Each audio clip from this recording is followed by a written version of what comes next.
దేవుని స్తోత్ర. ప్రభువునందు ప్రియులారా, మనము దేవుని వాక్యాలను శ్రేష్టంగా చదువుకుంటానికి దేవుడు దయ చూపిస్తా ఉన్నారు. దేవుడు దయ చూపిస్తున్నారు.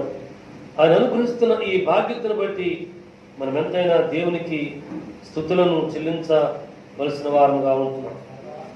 శ్రమ ఉంది, వేదన ఉంది, కీడు ఉంది, అపాయము కూడా ఉంది. ఈ పరిస్థితులన్నింటిలో నుండి దేవుడు తన ప్రియ సంఘమును కాపాడుతున్నవాడుగా ఉన్నాడు. అయితే ఈ పరిస్థితుల్లో మన మీద లేకుంటే మన నొస్సల మీద యేసు ఆ యొక్క ముద్ర ఉందా? మనము చూచినటువంటి వారు యేసు ప్రభు వారి ప్రియబిడ్డలు అని అనుకుంటున్నారా? లేకపోతే ప్రభునందుకులారా, మనకున్నటువంటి ఆనవాళ్ళు తీసివేస్తే చూచినటువంటి వారు ఏదైనా అనుకుంటారా అనే తలంపుల చేత మనం ఉంటున్నామా? ఒక్కసారి ఈ దినమందు ఆలోచన చేసుకుందాం. ఒక సజీవ సాక్ష్యాన్ని నేను చెప్తాను. మాకు బాగా ప్రియులైనటువంటి ఒక తల్లి ఉయ్యూరులో యేసన్న గారి సంఘానికి స్త్రీల సమాజానికి వెళ్ళిందట. శీలపోవటం జరుగుతుంటే ప్రభునందుకులారా, ఒక అమ్మ చాలా చూడగానే ఈ తల్లి చాలా ఉన్నత స్థితిలో వచ్చిందని అర్థమైపోయింది ఈ అమ్మకు. ఆ అమ్మ కొంతమంది యవన కుమార్తెలను సిద్ధపరుచుకుని పరిచయం చేస్తుంది. పెద్దవారు వస్తుంటే వారిని చేతులు పట్టుకుని తీసుకుని వెళ్ళి కూర్చోబెట్టడం అయిపోయిన తర్వాత ప్రేమ ఎందుకు, ఈ పెద్దయ్య వారందరినీ కూడా గమనించి అక్కడే కూర్చున్నామా, మీకు ఆహారం అందిస్తామని చెప్పి పరిచయం చేస్తున్నారు. తర్వాత ప్రభునందు కూటం అయిపోయిన తర్వాత తల్లి సాక్ష్యం చెప్పిందట. ఏమంటే, విజయవాడలో ఉన్నతమైనటువంటి ఆస్తి ఉంది. ఆ తల్లి బయటకు వస్తే చేతి నిండుగా గాజులు, మెడలో బంగారం, నొసటున గుర్తు, ఇక్కడ మరొక గుర్తు లేకుండా వచ్చేటువంటి కాదట. తన యజమానుడు ప్రభు యేసు వారి విశ్వాసం ఉంచాడు. పాప క్షమాపణతో కూడా దేవరక్షణ సంపాదించుకున్నాడు. బాప్తీసు అనుభవంలోకి వచ్చాడు. సంఘములో ఆ ప్రియదాసుడు చాలా నమ్మకమైన పరిచారకుడుగా, లేకుంటే దైవజనులకి ఒక పక్కన కుడి ప్రక్కన మనస్తంభముగా నిలబడుతున్నాడు. తనకు వచ్చిన లాభం కావచ్చు, ఆస్తి కావచ్చు, అంతస్తు కావచ్చు, తన ఈవిని తను చెల్లించవలసినటువంటి ఈవులను దేవునికి నమ్మకంగా చెల్లిస్తూ బ్రతుకుతూ ఉన్నాడు. ఈయనకు 1 సారి 2 సార్లు 3 సార్లు సాక్ష్యం చెప్పుకుంటాడు. లోబడలా.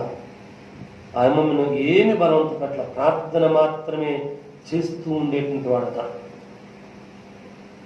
ఈ అమ్మ కూడా ప్రార్థనకు చాలా దూరంగా, విశ్వాసానికి చాలా దూరంగా, ఈ బైబిల్ అనబడే దినకృత గ్రంథానికి ఇంకా దూరంగా జీవిస్తోంది. ఒక రాత్రి ప్రశాంతంగా నిద్రపోతుందట. తెల్లని వస్త్రాలు వేసుకుని వచ్చినటువంటి ఒక పెద్ద ఆయన, అమ్మా ఇవన్నీ నీకు కావాలా, అవసరమా అని అడిగారట. ఎప్పుడైనా ఈ సజీవ సాక్ష్యాన్ని చెప్పానో లేదో నాకు గుర్తులేదు. ప్రభునందు ద్వారా తుళ్ళిపడి లేచింది. తనున్న గదిలో, తనున్న స్థానంలో తానుంది. యజమాను అటువైపు తిరిగి నిద్రపోతున్నాడు. ఒక్కసారిగా చెమటలు పట్టాయి. ప్రభునందు ద్వారా తర్వాత ఏం జరిగిందో తెలియదు. వీటి మీద ఏటి మీద కూడా ఆశ, ఆలోచన లేకుండా అయిపోయిందట. అవన్నీ నా దేవునికే అని చెప్పి విశ్వాసం ఉంచింది. యజమానుతో మాట్లాడింది, విశ్వాసంలోకి వచ్చింది. పాపక్షమాపణతో కూడా దైవరక్షణ సంపాదించుకుంది. ప్రభునందు బాప్తీసులోకి వచ్చింది. ప్రార్థించుకుని కన్నీరు కార్చి తన జీవన యాత్రలో తాను విలువగా ఎంచుకున్నటువంటివి దేవుని సన్నిధికి అప్పగించేసింది. పరిచర్య ధర్మం చేస్తోందట. దేవుని ప్రియులారా, శ్రమకాలంలో ఉన్నాం. అయితే ఇక్కడ వచ్చిన వారు ఆ రీతిగా మిమ్మల్ని అర్పించమని నేను చెప్పడం లేదు కూడా. ప్రభునందుకులారా, అయితే దేవుడు దర్శించేటువంటి కాలంలో మనము ఉన్నాము. దేవుడు వచ్చేటువంటి కాలంలో మనము ఉన్నాము. దేవుడు మాట్లాడేటువంటి కాలంలో మనము ఉన్నాము. అయితే రెండు తలంపులైతే వద్దు, రెండు ఆలోచనలు అయితే వద్దు, రెండు ఉద్దేశములు అయితే వద్దు. ఓ ప్రభునందుకు భిన్నమైనటువంటి స్వార్థ అయితే వద్దు. దేవుని కృపను కలిగి దేవుని కొరకు జీవించే జీవితమే మనం స్వతంత్రించుకునేటువంటి వారముగా ఉన్నాం. ఓ ప్రభునందుకులారా, ఈ రీతిగా నేను ఆలోచన చేసుకుంటూ వెళ్ళినప్పుడు ప్రకటన గ్రంథం 7వ అధ్యాయంలో ఇదిగో ఈ పరమరక్షకుడు నాకు ప్రసాదించిన వాక్కులకు అనుగుణముగా అనేక శ్రేష్టమైన వాక్యాలు ఇక్కడ ప్రభువారు తన ప్రియ శిష్యుడు లేకుంటే ప్రియ దాసుడు ఓ చెరను పద్మాసు దీపంలో అనుభవించేటువంటి భక్తులతో మాట్లాడగా ఆయన ప్రత్యక్షీకరణ గ్రంథంలో రాసి ఉంచాడు, నా కొరకు, నీ కొరకు, లేకుంటే క్రైస్తవ సంఘం కొరకు. దేవుని స్తోత్ర. ప్రభునందుకు మొదటి 7వ అధ్యాయం మొదటి వచనాన్ని మనం చదువుకుంటున్నాం. అటు తరువాత భూమి యొక్క 4 దిక్కులలో నలుగురు దేవదూతలు నిలిచి ఉండి భూమి మీదనైనను సముద్రము మీదనైనను ఏ చెట్టు మీదనైనను గాలి వీచకుండునట్లు భూమి యొక్క 4 దిక్కుల వాయువులను పట్టుకొని ఉండగా సూచితిని. మరియు సజీవుడగు దేవుని ముద్ర గల వేరొక దూత సూర్యోదయ దిశ నుండి పైకి వచ్చుడు చూచితిని. భూమికిని సముద్రమునకు హాని కలుగు చేతికై అధికారం పొందిన ఆ 4 దూతలతో ఈ దూత మేము మా దేవుని దాసులను వారి నొసళ్ళ యందు ముద్రించు వరకు భూమికైనను సముద్రముకైనను చెట్లకైనను హాని చేయవద్దని బిగ్గరగా చెప్పాను. దేవుని స్తోత్రాలు. ప్రభునందుకులారా, రాకడ కాలంలో మనము ఉన్నాము. నలుదిశలను 4 దూతలు గాలిని వాయువులను బిగపెట్టేస్తున్నాయట. మరొక దూత దేవుని ఆజ్ఞ చేత తీర్పు తీర్చేసిన దూత బయలుదేరిరాగా, ఓ ప్రభునందుకులారా, లేకుంటే సజీవుడగు దేవుని స్తోత్రాలు. మరొక దూత హాని కలుగు చేటుకి అధికారం పొందిన ఆ 4 దూతలతో ఈ దూత ఏమి సెలవుచ్చిందంటే, మా దేవుని దాసులైన వారి మీద ఎక్కడ ముద్రిస్తారట? ఎక్కడ ముద్రిస్తారట? నొసళ్ళ మీద ముద్రిస్తారట. ప్రభునందుకులారా, ముద్రించు వరకు మీ 4 కూడా ఏ హాని ఏ బిడ్డకు చేయవద్దు అని చెప్పి సెలవిచ్చినట్లు దేవుని వాక్యం మనం చూస్తున్నాం. దేవుని స్తోత్రాలు. అయితే ఇప్పుడు 16వ వచనం 17వ వచనాన్ని మనం చదువుకున్నాం. చూడండి, ఈరోజు వారికి ఇక మీదట ఆకలి అయినను దాహమైనను ఉండదు, సూర్యుని ఎండ అయినను ఏ వడగాలి అయినను వారికి తగులదు. ఎలాగనగా సింహాసన మధ్య ముందు గొర్రెపిల్ల వారికి కాపరి అయి జీవజలముల బుగ్గ ఎత్తుకు వారిని నడిపించును. దేవుడే వారి కన్నుల నుండి ప్రతి బాష్ప బిందువును తుడిచివేయను. హల్లెలూయా. ఇది మూలవాక్యం అంటున్నాడు పరమ తండ్రి, పరమరక్షకుడు. దేవుడే వారి కన్నుల నుండి ప్రతి బాష్ప బిందువును తుడిచివేయను. తుడిచివేయుటకు ముందు పరీక్షిస్తున్నాడు. ఓ బిగపట్టేశారు దేవుని దూతలు 4. మరి ఒక దూత దేవుని ప్రియులుగా కనబడుతున్న వారి నొసళ్ళ మీద యేసువారి ముద్ర వేయటానికి బయలుదేరినాడు. అయితే ఈ ముద్ర మనకు కావాలా? మన సంఘమునకు కావాలా? మన ప్రియులకు కావాలా? నువ్వు ఏ ముద్రను కలిగి ఉన్నావు? ఇటువంటి జీవన యాత్రను కలిగి ఉన్నావు. ప్రభునందుకులారా, ప్రతి కన్నీటి బాష్ప బిందువును దేవుడు తుడిచి వేస్తాడు. నేను ఈ మధ్య ఇవాళ ఒక చిన్న ఇంగ్లీష్ పేపర్ చదువుతుంటే ఇంగ్లీష్లో ఉన్న మాటలు తెలుగులో చెబుతాను. ఇంగ్లీష్లో ఉన్న మాట తెలుగులో చెబుతాను. గతించిన గతమును గుర్తు చేసుకుంటే మనసంతా కూడా పిండి వేసినంతగా రక్తం కారిపోతుందట. మరి ఒకసారి చెబుతాను ఆ తెలుగు మాట అర్థాన్ని. గతాన్ని జ్ఞాపకం చేసుకుంటే పోగొట్టుకున్నదంతా కూడా జ్ఞాపకం వచ్చి పిండి వేసినంత రక్తం అంతా కూడా పిండి వేసినంత బాధ అనిపిస్తూ ఉంటాడన్నమాట. రెండవది ఆ తర్వాత లైన్లో చెప్పాడు ఈ రచయిత, భవిష్యత్తు చాలా బాగా ఉంటుంది.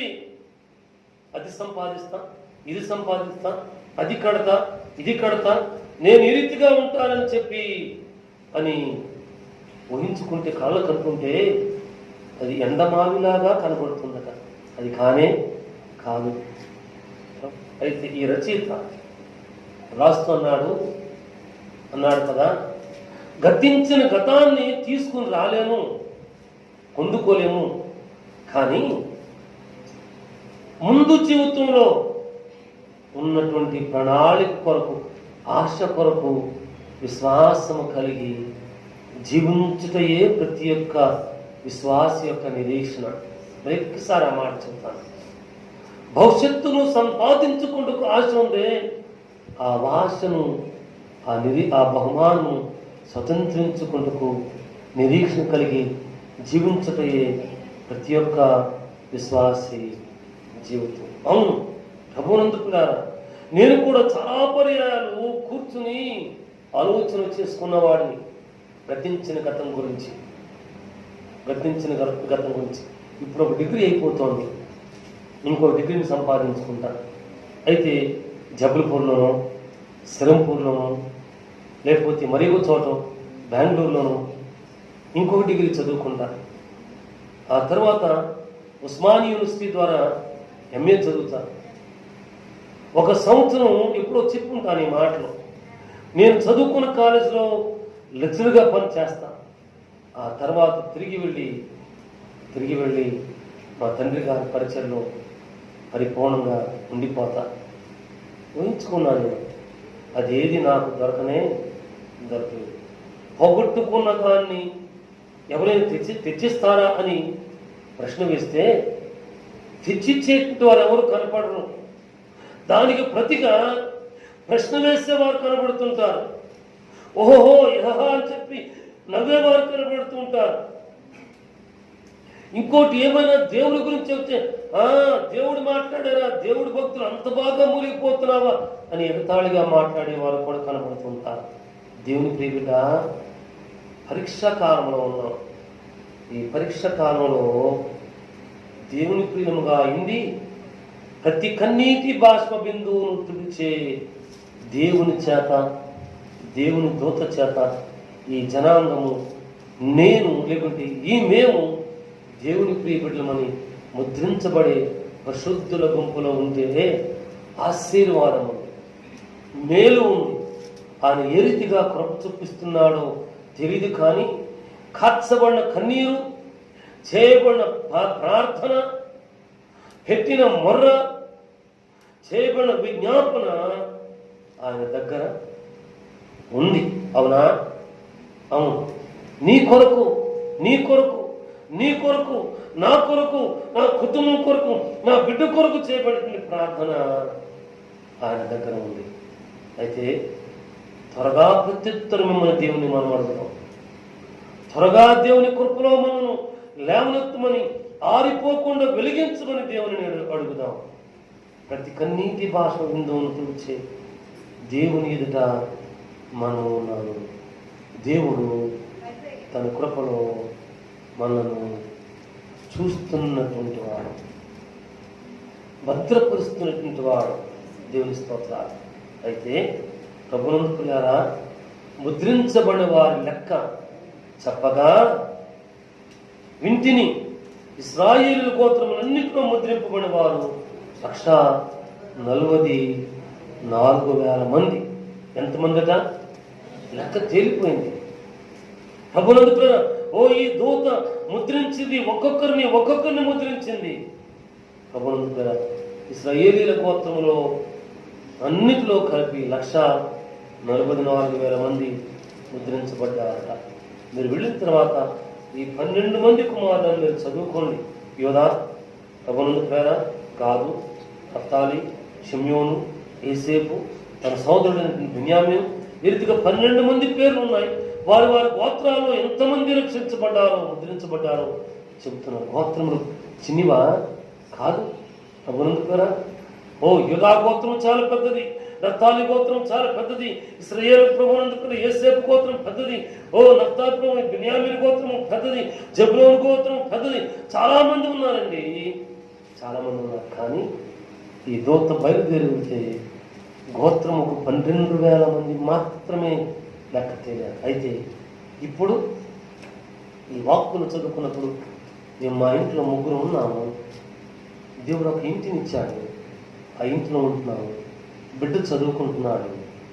అయితే దేవుని దూత ముద్ర వేయడానికి వస్తే ఆ ముద్ర నా మీద పడద్దా, నా భార్య మీద ఆ ముద్ర పడుతుందా, లేకపోతే నా కొడుకు మీద ఆ ముద్ర ఉంటుందా? ముద్రించమనేటువంటి మేము ఆయన కన్నీటితో, ఆయన చేతితో కన్నీటి భాష విందు తుడిచివేయబడే వారు ఉంటామా అని నేను ప్రశ్న వేసుకున్నాను. తల్లి, తమ్ముడు, చెల్లెమ్మ, తండ్రి, దేవుడు, ఈ దేవుని దూత ఆయన వచ్చి నీ కన్నీటి భాష బిందువును తుడిచే పరిశుద్ధ జీవితంలో ముద్ర వేయబడిన జీవితంలో మనం ఉంటామా? ఉన్నామా? ఒకసారి ప్రశ్న వేసుకుందాం. ప్రార్థన చేస్తున్నామండి, వాక్యాన్ని చదువుకుంటున్నామండి, జీవగ్రంథాన్ని మోసుకుని వస్తున్నామండి. బైబిల్లో పెద్దలు, గురువులు చెప్తారు, యవనులుగా ఉన్నప్పుడు ఈ గ్రంథాన్ని మోయాలట, వృద్ధాప్యంలో ఈ గ్రంథము, ఈ జీవవాక్యం మనను మోస్తుందట. మోసుకుని వస్తున్నాము. అయితే ఈ దేవుని దూత చేత కనుగొనబడి ముద్రించబడేటువంటి పరిశుద్ధమైన నీతియుక్తమైనటువంటి జీవితంలో మనం ఉన్నామా? ఇంకా ప్రార్థన చేసుకోవాలిగా, ఇంకా కన్నీరు కార్చాలిగా. ఆ కన్నీరు రావటం లేదుగా, నాకు ఆ కన్నీటి ప్రార్థన మాకు రావటం లేదుగా, చేత కావటం లేదుగా. అవును, ఈ కన్నీరు అంటే ఆత్మ సంబంధమైన కన్నీరు. ఓ ప్రభునందు ప్రేరా, దైవ చిత్తానుసారమైన కన్నీరు. నాకు తెలిసిన ఒక తల్లి ఉంది, ప్రయాసపడి తనించిన బాగా బలహీనురాలైంది. అంతకుముందు ప్రార్థన చేసుకుంటూ దిద్దుబాటు చేసుకున్నప్పుడు ఆత్మ సంబంధమైన కన్నీరు వచ్చేదట. ప్రభునందు కూర్చేది నేను చూశాను. ఆయమ్మ కన్నీరుతో ప్రార్థన చేసుకుంటే తృప్తిగా ఉంది అని చెప్పి అంటూ ఉండేది. ఓ బలహీనురాలు అయిన తర్వాత ఎప్పుడైతే కన్నీరుతో ప్రార్థన చేస్తుందో ప్రభునందుగా ఒక ప్రక్కంతా కూడా కన్ను ఎర్రగైపోయి, ముఖంతో కూడా వాసి, తలనొప్పి వచ్చి ఆ రోజంతా, లేకపోతే రాత్రంతా ప్రశాంతత లేకుండా వేదన చెందుతూ బలహీనరాలైపోతుంది. ఇప్పుడు అయ్యా, కన్నీరుతో ప్రార్థించిపోతే నేను తృప్తిగా ఉండలేదు, కన్నీరు కాల్చితే నేను బలహీనరాలైపోతున్నాను అని ఆ తల్లి 1-2 పర్యాలు మాత్రం చెప్పింది. అప్పుడప్పుడు, ప్రతిరోజు కాదు కానీ, నాయన నీ దేని బిడ్డకి ఈ తొందర నుండి విడుదల నిప్పించవా అని దేవుని అడిగిన గుర్తుంది. ప్రతిరోజు కాదు. దేవుని బిడ్డ, నీవే ప్రార్థన చేస్తున్నావో, ఏ రీతిగా మొరపెడుతున్నావో, కన్నీటి బాష్ప బిందువును తుడిచేవాడు మన దేవుడు. అయితే దానికంటే ముందు ఇక్కడ అంటున్నాడు కదా, సింహాసనం నుండి గొర్రె పిల్ల వారికి కాపరి అయి జీవజలముల బొక్కల యొక్క ఎదుకు వారిని నడిపిస్తున్నాడు, కన్నీటిని తుడుస్తున్నాడు. ఈ లోకంలో వేదన చెందుతుంటే తల్లో, తండ్రో, ఆత్మీయులు, అబ్బాయి తమ్ముడు ఎడబాకు, అన్న ఎడబాకు, అమ్మ ఎడబాకు అని చెప్పి కన్నీరు తుడుస్తారు.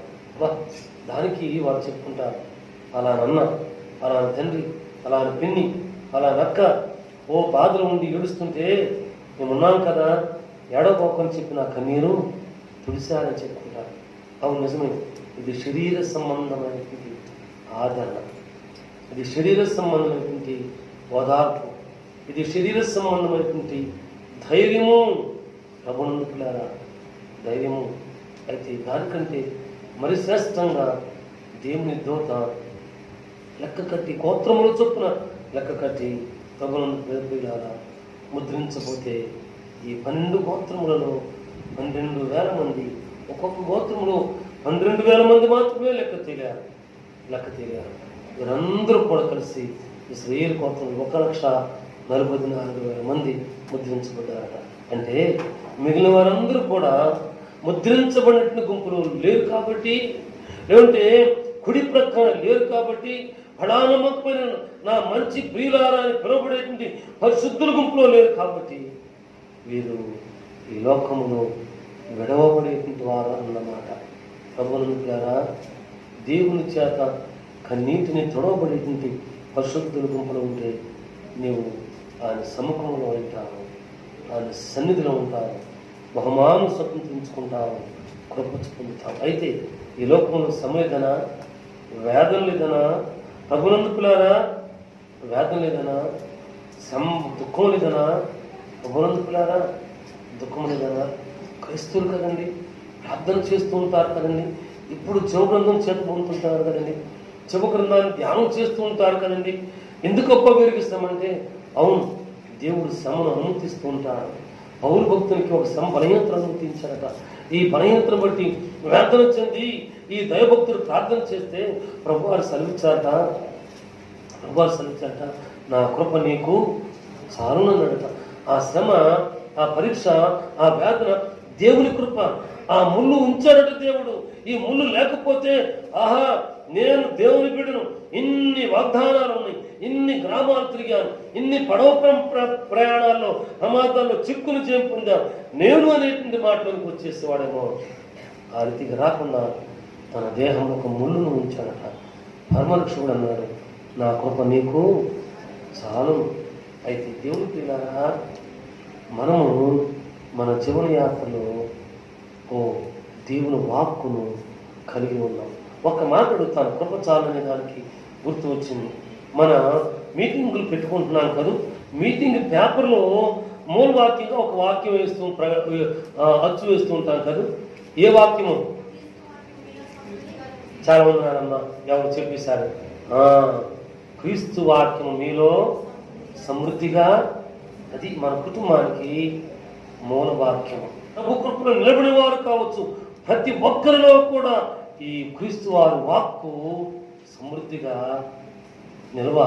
నిలిస్తే దిద్దుబాటు ఉంది, పరీక్ష ఉంది, పరిశీలన ఉంది, నిరీక్షణ ఉంది.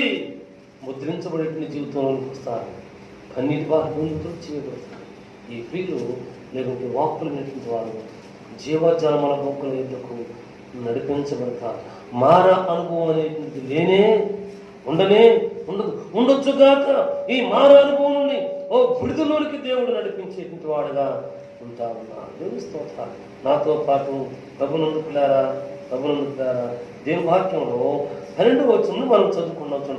మీరు వెళ్ళిన తర్వాత అధ్యాయం మరి ఒక్కసారి మీరు చదివి ఆలోచన చేయండి. దేవుడు మరి యొక్క ఆశీర్వాదాన్ని మీకు ఇప్పించేటువంటి వాడుగా ఉంటూ ఉంటాడు. దేవుని స్తోత్రాలు. 12వ వచనం చదువు.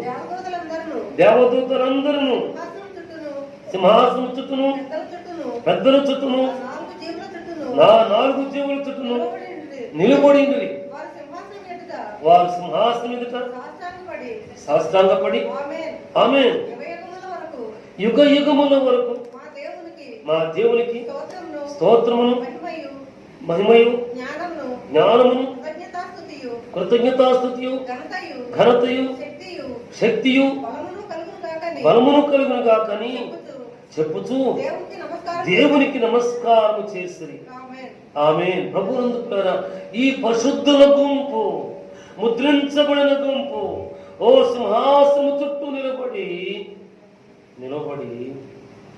దేవునికి మహిమను ఆపాదిస్తున్నారట, స్తుతులు చెల్లిస్తున్నారట, ఘనత మహిమలకు చెల్లిస్తున్నారట.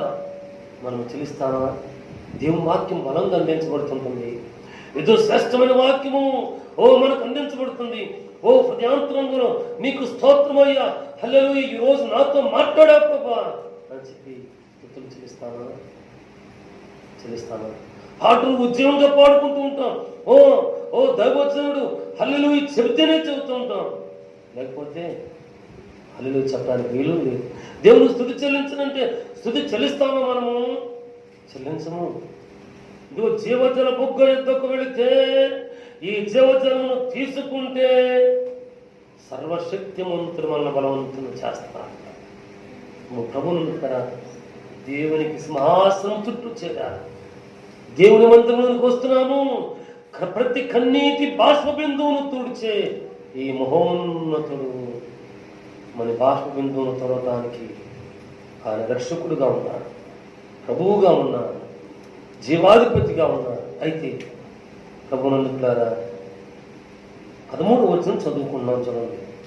పెద్దలలో ఒకడు తెల్లని వస్త్రములు ధరించుకొని ఉన్న వీరు ఎవరు, ఎక్కడి నుండి వచ్చి తిరని నన్ను అడిగాను. అందుకు నేను, అయ్యా నీకే తెలియననగా అతడు ఈలాగు నాతో చెప్పాను, వీరు మహాశ్రమ నుండి వచ్చిన వారు, గొర్రెపిల్ల రక్తములో తమ వస్త్రమును ఉదుకుని వాటిని తెలుపు చేసుకునేవారు. దేవుని బిడ్డలారా, కన్నీటి భాష బిందువులు తెరిచే పరమరక్షకుడే సెలవిస్తున్నారు. శ్రమను అనుభవిస్తున్నామట, కన్నీటిని కాలుస్తున్నామట, వెలువేయబడిన వారు ఉన్నామట, ఎగతాళి చేయబడిన వారుగా ఉంటున్నామట, మన జీవితం గురించి ప్రశ్నించబడే వారుగా ఉంటున్నామట.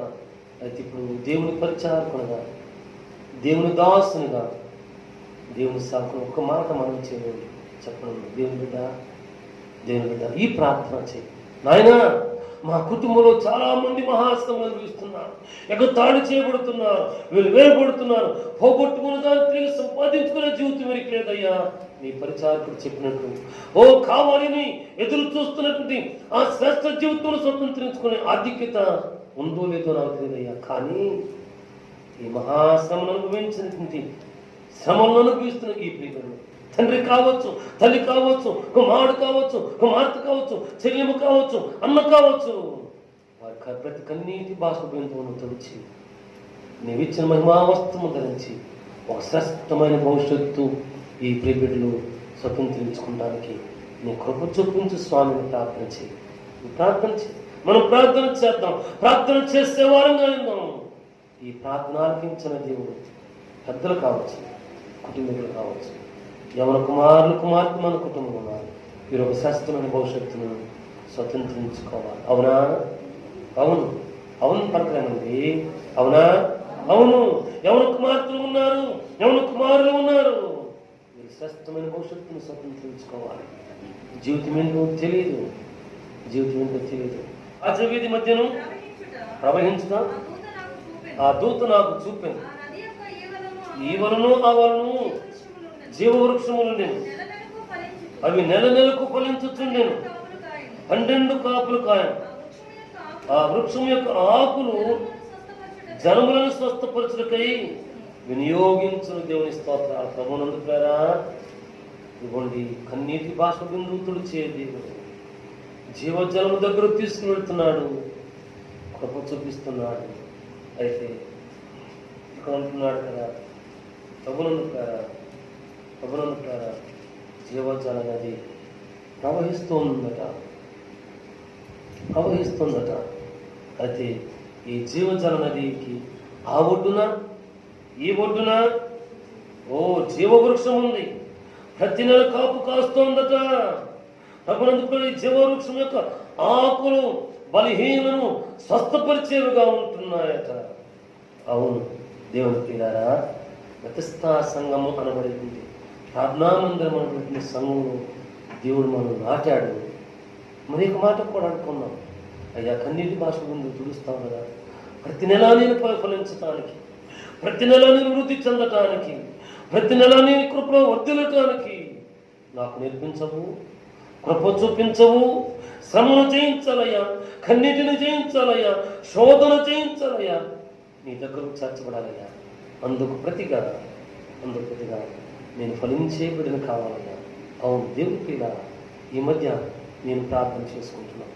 ఇటువంటి సంఘంలో ప్రార్థన చేస్తున్నప్పుడు ప్రార్థన చేసుకుంటున్నాను. ఆయన మొదటి కొరింథీ పత్రికలో 9 కృపావరములు ఉన్నాయి కదా, నీ కృప చొప్పున కృపావరములు కలిగి జీవించడానికి మాకు సహాయం చేయండి. ఓ గలతీ పత్రికలో 9 రకాలైనటువంటి ఆత్మఫలాలు ఉన్నాయి కదా, ఆత్మఫలములు కలిగి జీవించే బాధ్యత మాకు ఇప్పించయ్యా అని నేను దేవుని అడుగుతున్నాను. అవునా? చూడండి ప్రభునందుకారా, మొదటి కొరింథీ పత్రిక 11వ అధ్యాయం 9 కృపావరాలు ఉన్నాయి. ప్రవచించేవారు, అర్థం చెప్పేవారు, భాషను మాట్లాడేవారు, స్వస్థపరిచేవారు, ఓ ప్రభునందుకు రీతిగా 9 రకాలైన కృపావరాలు ఉన్నాయి. గలతీ పత్రిక వచ్చేసరికి ఆత్మఫలాలు ఉన్నాయి, శరీర కార్యాలు కూడా ఉన్నాయి. శరీర కార్యములు నీకు నాకు అవసరం లేదు, వాటిని త్యజించి వచ్చాం కదా, విడిచిపెట్టి వచ్చాం కదా. అందుకే కదా దేవుడు మన కన్నీటి బాష్ప బిందువును తుడిచేది. తొడవబడుతున్నటువంటి మనము ఫలించాల్సింది ఎక్కడంటే ప్రభువునందుకారా ఆత్మఫలములు ఫలించవలసిన వారు, ఆత్మఫలములు ఫలించవలసిన వారు. మీరు ఈ జీవజలం అనేది ఆవులు పట్టిన జీవవృక్షం ఉందట, ఈవులు పట్టిన జీవవృక్షం ఉందట. ఈ జీవవృక్షం యొక్క ఆకులు స్వస్థతనిస్తున్నాయట. దేవునికి ఇలారా అంటే మనం పలికే వాక్కు, మనం చెప్పే సాక్ష్యము ద్వారా వారు దేవుని సన్నిధికి రావాలా, వారు దేవుని ఎందుకు శ్వాసం ఉంచాలా, వారికి ఉన్న బలహీనతలు, వారికి ఉన్న చిక్కులు, వారికి ఉన్న ఇరుకులు, వాటి నుండి జయం పొందాలి. ఇది స్వస్థత, ఆత్మ సంబంధమైన స్వస్థత, శరీర సంబంధమైన స్వస్థత, కుటుంబ స్వస్థత. వీటిని మనం స్వతంత్రించుకునేవారు, రాబోతున్న వారు స్వతంత్రించుకునేందుకు దేవుని ప్రేమగా మనం సాగి వెళదాం. ఓ గ్రంథం వచ్చిన మనం చదివితే ఈ 22వ వచనంలో 22వ అధ్యాయము ప్రభువునందుకారా, ఓ ఆకులు జనములను స్వస్థపరచుటకు వినియోగించు, ఇక మీదట శాపము లేదట. ప్రభువునందుకారా, దేవుని యొక్క గొర్రెపిల్ల సింహాసనం అక్కడ ఉంటుందట. దాసులు సేవించుచు ఆయన ముఖ దర్శనము చేయుచుండు, ఆయన నామము వారి నొసళ్ళ యందు ఉంటుంది. దేవుని స్తోత్రాలు. జీవవృక్షం ఉంది, స్వస్థత ఉంది, శాపము లేదు, గొర్రెపిల్ల సింహాసనం ఉంది, ముఖ దర్శనం ఉంది. ముఖ దర్శనం ఉంది. మనుషుల్ని అడుగుతారు, అయ్యా అలా అలాంటి కదా ఆయన చూపిస్తే ఒక్కసారి చూసి వెళ్ళిపోతా ఉండంటారు కదా. మనిషికి ఈ రీతి కలిగితే ఈ మహోన్నతునికి దర్శనం అట్లాగబ్బా ఇంకెంత శ్రేష్టం. ఈ 22వ అధ్యాయం 1 నుండి 4 వరకు దేవుని వాక్యంలో ముఖ దర్శనము చేస్తాను. ప్రభువునందుకారా, ఓ కన్నీటి బాష్ప బిందువు మన దేవుడు తెలుస్తున్నాడు. ఆయన ముఖ దర్శనం చేసుకుంటానికి దేవుని ప్రేమము సంసిద్ధులముగా ఉందాం. ఆ భాగ్యత కొరకు ఎదురు చూచేటువంటి వారముగా ఉందాం. ఓ ఎదురు చూస్తే ఈ మహోన్నతుడే మనం వెంట పెట్టుకుని విందుశాలకు తోడుకొని వెళ్ళేటువంటి వాడుగా ఉన్నాడు. ప్రభువునందుకారా, పరమగీతము గ్రంథంలోకి వస్తున్నాం. చూడండి, పరమగీతముల గ్రంథము 2వ అధ్యాయం 3, 4 వచనాలు మనం చదువుకుంటున్నట్లయితే, పరమగీతములు 2వ అధ్యాయము 3, 4 వచనాలు. బలురక్కసి చెట్లలో ఒల్లి పద్మము కనబడినట్లు స్త్రీలలో నా ప్రియురాలు, బలురక్కసి మొక్కలలో ఈయన ప్రియురాలు చాలా ప్రత్యేకంగా కనపడుతుందట. అవును, ఈ లోకంలో అనేకులు ఉన్నారు, రకరకాలైనటువంటి వాడుకలు కలిగిన వారు ఉన్నారు. పూజలు, యాగాలు, పునస్కారాలు, ఆచారాలు, నియమాలు కలిగినటువంటి వారు ఉన్నారు. వారిలో మనమేంటి కనబడాలంటే నా ప్రియురాలు ఎరుకు కనబడుతుందట. ఎరుకు కనబడుతుందమ్మా, ఒల్లి పద్మము కనబడినట్లు స్త్రీరాలు నా ప్రియురాలు కనబడుతుంది. సంఘము స్త్రీకి పెండి కుమార్తెకు సాదృశ్యంగా ఉంది. ఈ సంఘం, ఈ బెతెస్దా కుటుంబము మనం ప్రభునందు పేర ప్రత్యేకంగా కనపడాలా, లోకంలో ప్రత్యేకంగా కనపడాలా, మన కుటుంబంలో ప్రత్యేకంగా కనపడాలా. మనం చూచిన వారు వీరు ప్రార్థన చేస్తుంటే, మనం ప్రార్థన చేస్తున్న ప్రార్థనాత్మ అవతల వ్యక్తికి తెలియాలా. ఆ రీతిగా వృద్ధుల్ని వారంగా ఉన్నాం. బలురక్కస్య మొక్కలలో తన ప్రియురాలు ప్రత్యేకంగా కనబడుతుందట. మనం ఆ రీతిగా కనబడటానికి సిద్ధపడే వారం ఉన్నాం. ప్రార్థించమంటే ప్రార్థన, అవసరత, విజ్ఞాపన అన్ని ఒక దినమే కాదు. విజ్ఞాపన మనువుల కొరకు ఎవరి కొరకు ప్రార్థించాలని నీ వ్యక్తిగతంగా ప్రార్థన చేయి.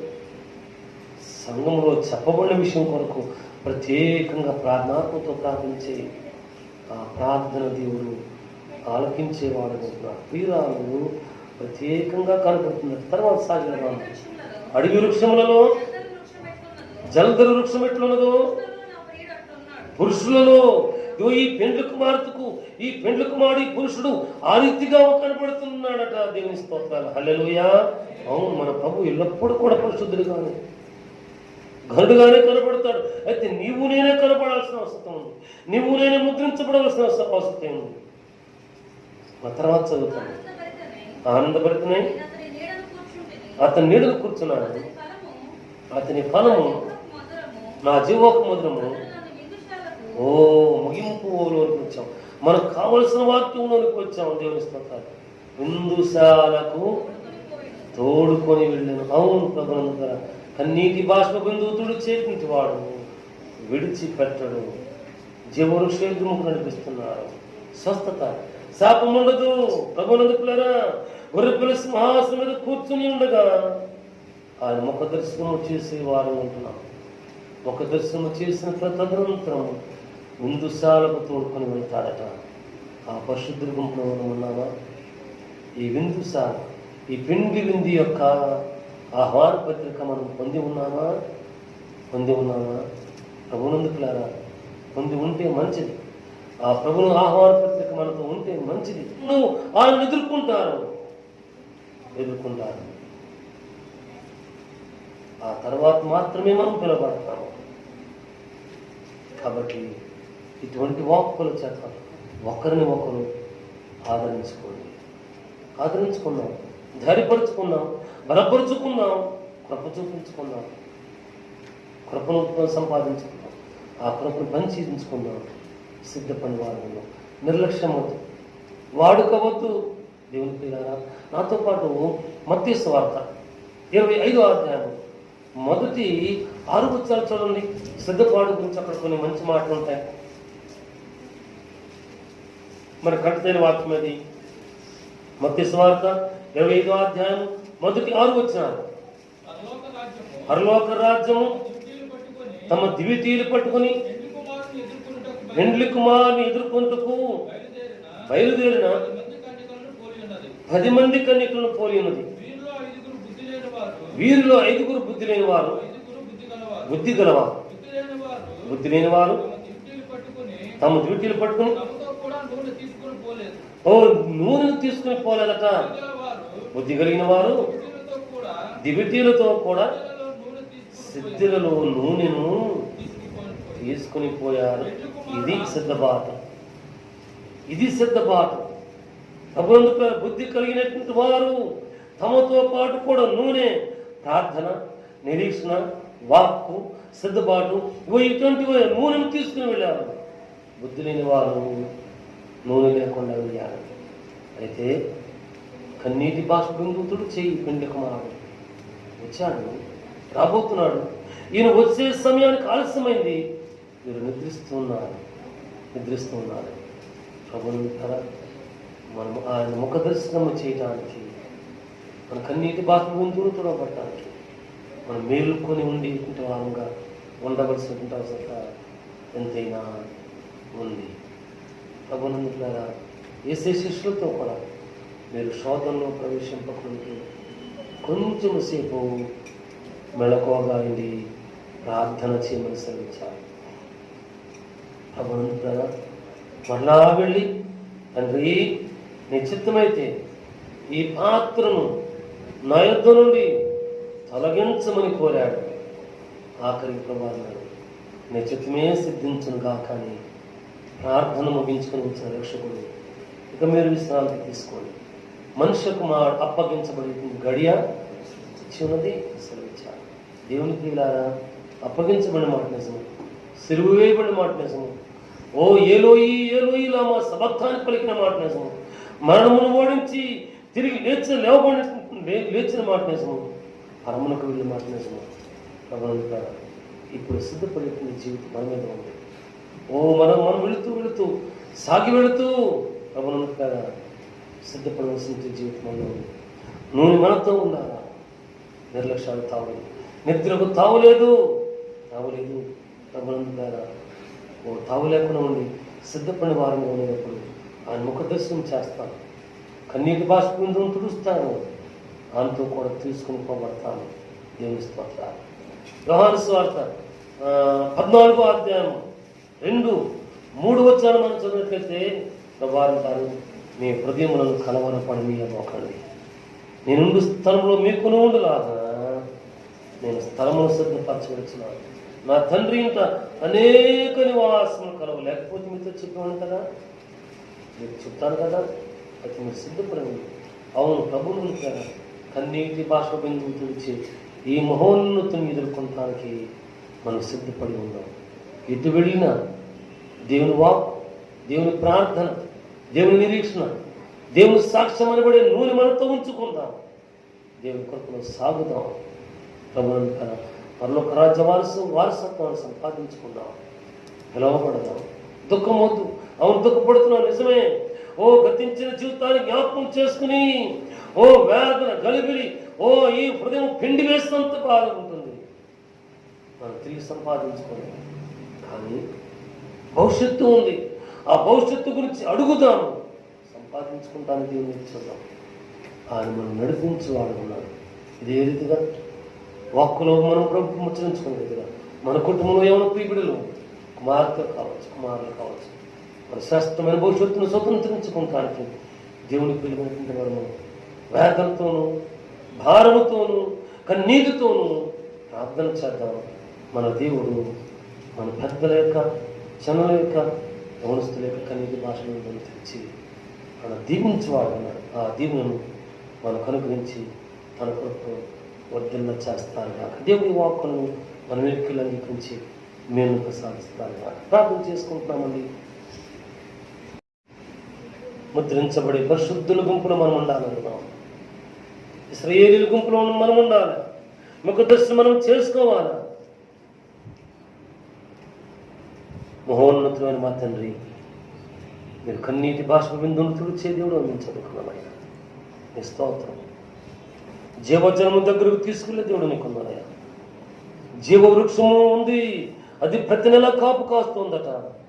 దాని ఆకులు స్వస్థత కొరకు వినియోగిస్తున్నారు కదా. అవును తండ్రి, నాటబడినవి మేము ఈ బతిస్తాకోనీరు ప్రతినిత్యము ఫలించి వారు ఉంటాను. సహాయం తెచ్చి మా సాక్ష్యం ద్వారా, ప్రార్థన ద్వారా, నిరీక్షణ ద్వారా, వాక్కు ద్వారా అనేకులను ఎందుకు తీసుకుని రాబట్టానికి మీరు సహాయం తెచ్చి మా కుటుంబంలో ప్రభు ఎవరు ప్రియబిడ్డలు ఉన్నారయ్యా, కుమారులు ఉన్నారు, వారిలో 3 బాప్తిసం తీసుకున్న వారు ఉన్నారయ్యా. శ్రేష్టమైన భవిష్యత్తు పెంచు.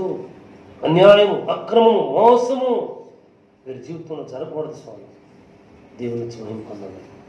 ఈ వాక్కుల కొరకు నీకున్నాను, ప్రత్యక్షతల కొరకు నీకున్నాను, సజీవ సాక్ష్యాల కొరకు నీకున్నాను. యూట్యూబ్ ద్వారా ఈ వాక్కులు ఉంటున్న వారి జీవితంలో మీ క్రియేట్ చేసి మహిమ పొందమని, మా కుటుంబాన్ని దీవించమని యేసు నామములో ప్రార్థిస్తున్నాం మా తండ్రి. ఆమేన్.